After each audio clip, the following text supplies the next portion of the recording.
గుడికి పోయి పైసలు అడిగినాడు. లేదన్నా పైసలు చిన్నదాన్ని పోతాను అడిగినాడు. లేదన్నా అన్నాక ఇంటికాడ పోయినాడు. మేము వచ్చాక ఊర్లేసుకున్నాం. బ్రేకింగ్ అంతోంది. ఇది నాగర్ కర్నూలు జిల్లాలో జరిగినటువంటి ఇన్సిడెంట్. ఇది అసలు చిన్న పిల్లలకు లేదంటే మైనర్ కావచ్చు, లేదంటే ఈ టీనేజ్ కి సంబంధించిన పిల్లలకి ఈ మధ్య కాలంలో అసలు ఏమైందో ఏంటో నిజంగా అర్థం కావట్లేదు. కోవిడ్ తర్వాత ఈ ఫోన్ల వాడకం ఎక్కువైపోయి ఫోన్లో అసలు తలమునికలు అయిపోయి ఘోరంగా తల్లిదండ్రుల మాట వినకుండా ఎంత మొండిగా తయారయ్యారంటే అసలు కనీసం చెప్పింది కూడా పట్టించుకోవట్లేదు. ఏదైనా అడిగితే నోట్ల నుంచి ఏదైనా వస్తే వెంటనే ఎస్ అనాలి, లేదంటే నో అన్నామంటే అంతే సంగతులు. రాచి రంపాన పెట్టో ఇంకోటి చేసో దాన్ని సాధించుకునేటోళ్ళు కొంతమంది ఉంటారు. కొంతమంది ఉంటారు చాలా అంటే చాలా సెన్సిటివ్ ఉంటారు పిల్లలు.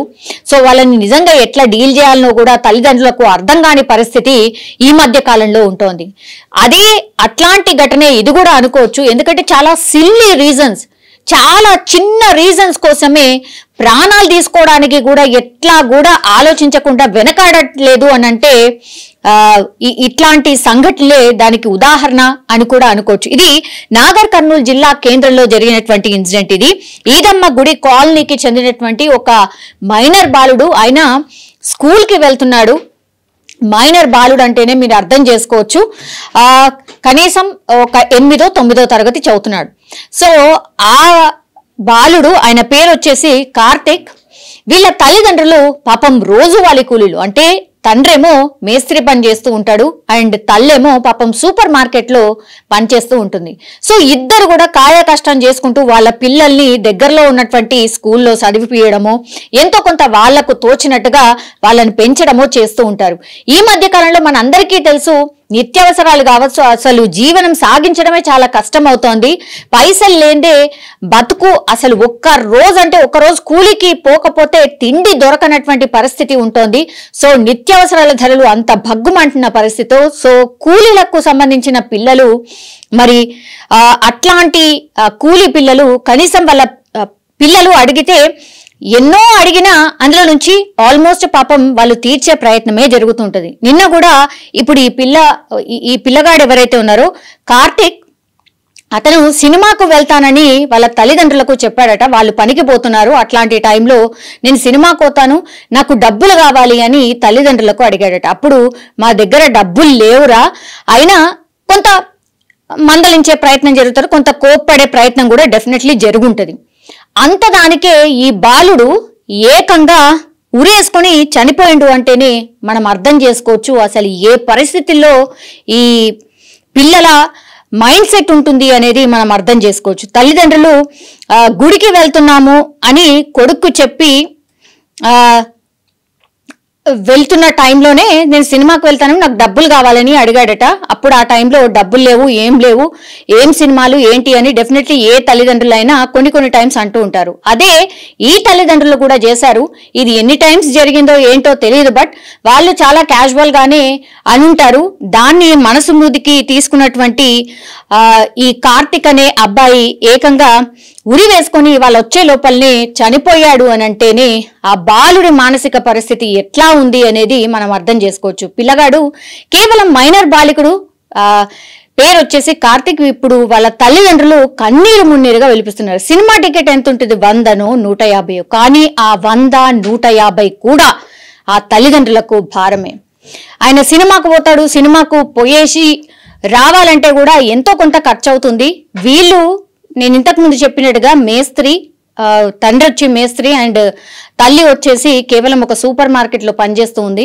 సో మిగతా ఖర్చులు చాలా ఉంటాయి. సో ఏం జరిగిందో ఏంటో, మరి కొట్టారా లేకపోతే తిట్టారా ఏంటో తెలీదు. తల్లిదండ్రులు అన్నాక ఇంత మందలించడం అయితే వెరీ వెరీ కామన్, ప్రతి ఇంట్లో అందరి ఇళ్లలో జరిగేదే. కానీ ఇక్కడ మరి అంత మనసు మీదకి ఎందుకు తీసుకున్నాడో ఏంటో తెలియదు. బట్ తల్లిదండ్రులు గుడికి వెళ్ళి వచ్చేసరికి కొడుకుని ఉరి వేసుకున్న స్థితిలో చూస్తే ఏ తల్లిదండ్రులైన పరిస్థితి ఒక్కసారి ఊహించుకోండి. నిజంగానే పిల్లలకు అంటే కోప్పడే ముందు కొంత స్లోగా చెప్పే ప్రయత్నం చేయండి. ఎంత కోపమున్నా కంట్రోల్ చేసుకునే ప్రయత్నం చేయండి. అట్లాగే పిల్లలు కూడా తల్లిదండ్రులను అర్థం చేసుకునే ప్రయత్నం చేయండి. ఇప్పుడు పాపం కన్న కొడుకుని అట్లా కోల్పోతే ఉరి వేసుకొని చనిపోతే తల్లిదండ్రుల మీద ఎట్లా ఉంటుంది అనేది కూడా పిల్లలు ఆలోచించాల్సిన. కొడుకు పైసలు అడిగినాడు లేదన్నా పైసలు సినిమాకి పోతాను అడిగినాడు లేదన్నా అన్నాక ఇంటికాడ పోయినాడు. మేము వచ్చాక ఊర్లేసుకున్నాం. బ్రేకింగ్ అంతోంది. ఇది నాగర్ కర్నూలు జిల్లాలో జరిగినటువంటి ఇన్సిడెంట్ ఇది. అసలు చిన్న పిల్లలకు లేదంటే మైనర్ కావచ్చు లేదంటే ఈ టీనేజ్ కి సంబంధించిన పిల్లలకి ఈ మధ్యకాలంలో అసలు ఏమైందో ఏంటో నిజంగా అర్థం కావట్లేదు.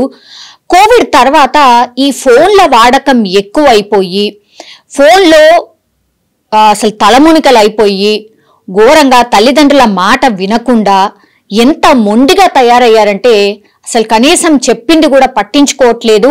ఏదైనా అడిగితే నోట్ల నుంచి ఏదైనా వస్తే వెంటనే ఎస్ అనాలి, లేదంటే నో అన్నామంటే అంతే సంగతులు. రాచి రంపాన పెట్టో ఇంకోటి చేసో దాన్ని సాధించుకునేటోళ్ళు కొంతమంది ఉంటారు.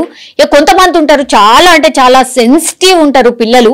సో వాళ్ళని నిజంగా ఎట్లా డీల్ చేయాలనో కూడా తల్లిదండ్రులకు అర్థం కాని పరిస్థితి ఈ మధ్య కాలంలో ఉంటోంది.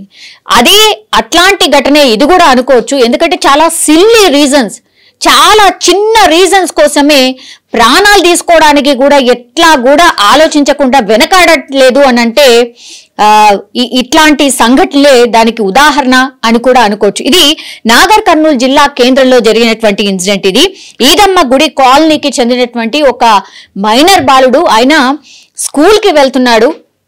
మైనర్ బాలుడు అంటేనే మీరు అర్థం చేసుకోవచ్చు, కనీసం ఒక 8వ 9వ తరగతి చదువుతున్నాడు. సో ఆ బాలుడు, ఆయన పేరు వచ్చేసి కార్తిక్. వీళ్ళ తల్లిదండ్రులు పాపం రోజువారీ కూలీలు, అంటే తండ్రేమో మేస్త్రి పని చేస్తూ ఉంటాడు అండ్ తల్లేమో పాపం సూపర్ మార్కెట్ లో పనిచేస్తూ ఉంటుంది. సో ఇద్దరు కూడా కాయ కష్టం చేసుకుంటూ వాళ్ళ పిల్లల్ని దగ్గరలో ఉన్నటువంటి స్కూల్లో చదివిపియడమో ఎంతో కొంత వాళ్లకు తోచినట్టుగా వాళ్ళని పెంచడమో చేస్తూ ఉంటారు. ఈ మధ్య కాలంలో మన అందరికీ తెలుసు, నిత్యావసరాలు కావచ్చు, అసలు జీవనం సాగించడమే చాలా కష్టం అవుతోంది. పైసలు లేదే బతుకు అసలు ఒక్క రోజు కూలికి పోకపోతే తిండి దొరకనటువంటి పరిస్థితి ఉంటుంది. సో నిత్యావసరాల ధరలు అంత భగ్గుమంటున్న పరిస్థితి. సో కూలీలకు సంబంధించిన పిల్లలు మరి అట్లాంటి కూలీ పిల్లలు కనీసం వాళ్ళ పిల్లలు అడిగితే ఎన్నో అడిగినా అందులో నుంచి ఆల్మోస్ట్ పాపం వాళ్ళు తీర్చే ప్రయత్నమే జరుగుతుంటది. నిన్న కూడా ఇప్పుడు ఈ పిల్లగాడు ఎవరైతే ఉన్నారో కార్తిక్, అతను సినిమాకు వెళ్తానని వాళ్ళ తల్లిదండ్రులకు చెప్పాడట. వాళ్ళు పనికి పోతున్నారు, అట్లాంటి టైంలో నేను సినిమాకు పోతాను, నాకు డబ్బులు కావాలి అని తల్లిదండ్రులకు అడిగాడట. అప్పుడు మా దగ్గర డబ్బులు లేవురా, అయినా కొంత మందలించే ప్రయత్నం జరుగుతారు, కొంత కోప్పడే ప్రయత్నం కూడా